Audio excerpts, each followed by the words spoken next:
السلام علیکم ویورز، آج ہم بات کر رہے ہیں مقوی باغ مغلظ منی اور اس کے جو پوڑے بنانے کا طریقہ۔ تو یہ جو ہم آج نسخہ بتا رہے ہیں یہ انشاءاللہ مقوی باغ اور مغلظ منی کے لیے انتہائی جو ہے نا وہ طاقت رکھتا ہے۔ اس کے فوائد جتنے بھی بیان کریں بہت کم ہے۔ یہ قوت بہابی پیدا کرنے میں اپنی مثال آپ ہیں، منی کو گاڑھا کرتا ہے، جن میں منی کی کمی ہے انشاءاللہ اس کو بھی پورا کرتا ہے، اس کی مقدار کو بڑھاتا ہے، غضب کی طاقت رکھتا ہے۔ صورت انداز کے لیے انشاءاللہ یہ بہت ہی فائدہ مند ہے۔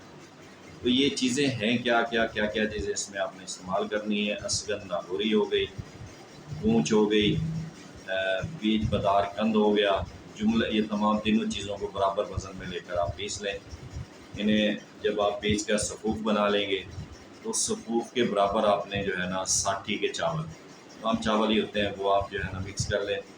اس میں حسب ضرورت جو آپ نے بکری کے دودھ میں گوندھ لیں، یعنی کہ جیسے آٹا گوندا جاتا ہے اسی طرح اس کو گوندھ لیں، اور بکری یا گائے کے گھی کو توے پر ڈال کر مار پوڑے، یعنی کہ چھوٹے چھوٹے پوڑے ٹائپ، جیسے ہم ٹکیاں ٹائپ بناتے ہیں تو اس طرح کے تیار کر کے اپنے پاس رکھ لیں، اور مریض کو دودھ کی کھیر کے ساتھ متواتر کئی روز تک استعمال کریں، یعنی کہ دودھ کی کھیر تیار کر لیں، یا ویسے جو ہے نا نیم گرم دودھ لے کر روزانہ جو ہے نا اس کو صبح شام ایک پوڑا کے برابر اس طرح وہ استعمال کریں تو انشاءاللہ اللہ کے حکم سے ہفتہ 10 دن کے اندر یہ ایسی طاقت جسم کے اندر پیدا کر دے گا کہ آپ دیکھ کر بھی حیران رہیں۔ یہ لازمی آپ استعمال کیجئے گا، بہت سے فائدہ مند کا حامل ہے۔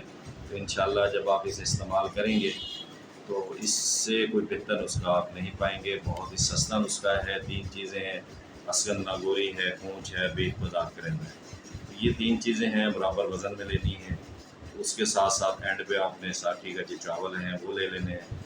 تو یہ آپ نے صفوف تیار کر کے اس کو آپ نے گائے کے گھی کے اندر جو ہے نا پوڑے ٹائپ جو ہے نا وہ بنا لینے ہیں، اور مریض کو جو ہے نا گرم دودھ کے ساتھ صبح شام جو ہے نا آپ نے استعمال کروانا ہے۔ انشاءاللہ اللہ کے حکم سے یہ بہت سے فوائد کا حامل ہے۔